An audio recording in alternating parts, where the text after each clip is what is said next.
میں آپ سب کی سلامتی ہو۔ میں یوسف یعقوب اور میرے ساتھ یہاں میرا گروپ محافظ کلیسیا کے ممبران آپ کے سامنے بیٹھے ہیں۔ آج ہم ایک بہت ہی امپورٹنٹ ایشو پہ بات کرنا چاہتے ہیں، اور وہ ایشو ایسا ہے کہ اس سے پہلے نہ وہ کبھی کسی پادری نے آپ سے ڈسکلوز کیا، نہ کسی بشپ نے کیا، اور نہ ہی کسی پیرش ممبر نے آج تک ڈسکلوز کیا ہوگا اس میں۔ جیسا کہ آپ سب جانتے ہیں کہ ہم نے کورٹ میں کیس کیا ہوا ہے، لیکن اس کی وجہ اگر میں آپ کو بتاؤں اور اس کے بیک گراؤنڈ میں ہم جائیں تو شاید کافی لوگوں کو اس بارے میں معلوم نہیں ہوگا کہ ہم نے یہ کورٹ کیس کس وجہ سے کیا ہے اور اس کے پیچھے کیا محرکات ہیں۔ تو سب سے پہلے تو میں آپ کو یہ بتا دوں کہ یہ کورٹ کیس جو ہے ہم نے آڈٹ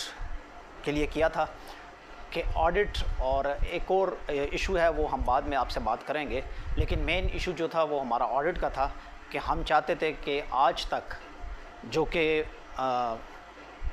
کیتھیڈرل میں ہمارے سامنے جو ہے آڈٹ کبھی بھی نہیں ہوا، ہم چاہتے ہیں کہ اس کا آڈٹ ہو، اور اس لیے ہم نے ان تمام پروسیس کو جو ہے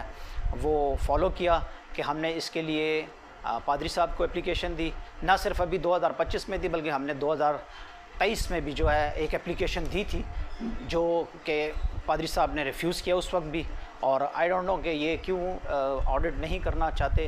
کیوں کروانا نہیں چاہتے، اس میں کون کون ملوث ہے، ان میں کیا کرپشنز شامل ہیں، ان میں بشپ کا کتنا ہاتھ ہے، اس میں پادری صاحبان کا کتنا ہاتھ ہے، اس میں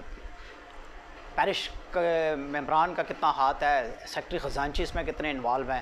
تو یہ تمام کڑیاں جو ہیں یہ مل کر اس آڈٹ کو روکے ہوئے ہیں۔ اس کے باوجود بھی ہم نے عدالت میں یہ رٹ دائر کی ہے کہ ہمیں کیتھیڈرل کا 9 سال کا آڈٹ دیں، اور تب یہ جو ہے حلف برداری کی تقریب ہو سکتی ہے۔ لیکن اس میں بھی کچھ ایشوز ہیں، وہ بھی ہم بعد میں آپ سے بات چیت کریں گے۔ لیکن یہاں پر جب ہم نے پادری صاحب سے حساب کتاب پوچھا تو پادری جوزف صاحب نے ہمیں ڈائریکٹلی ریفیوز کیا۔ خاص طور پہ مجھے اس نے کہا کہ میں کسی کو بھی اکاؤنٹ نمبر دینے کا یا اکاؤنٹ بیلنس بتانے کا مجاز نہیں ہوں، اس کے لیے آپ بشپ سے رابطہ کریں۔ تو بشپ سے تو ہم رابطہ نہیں کر سکتے تھے کیونکہ بشپ کا تو اس میں کام نہیں ہے، پریسٹ انچارج تو پادری صاحب تھے۔ بہرحال انہوں نے ہمیں خاطر خواہ کوئی جواب نہ دیا، تو پھر ہم نے اپنے سورسز سے تمام معاملات جو تھے وہ اٹھائے، اور جو بھی ہم نے اپنے سورسز یوٹیلائز کیے اس کے مطابق جب ہم نے بینک سے رابطہ کیا یا ہم نے جو بھی اپنے لنکس یوز کیے، اس میں آپ کو ایک بہت بڑا سرپرائز ملے گا کہ یہاں پر ابھی تو ہمارے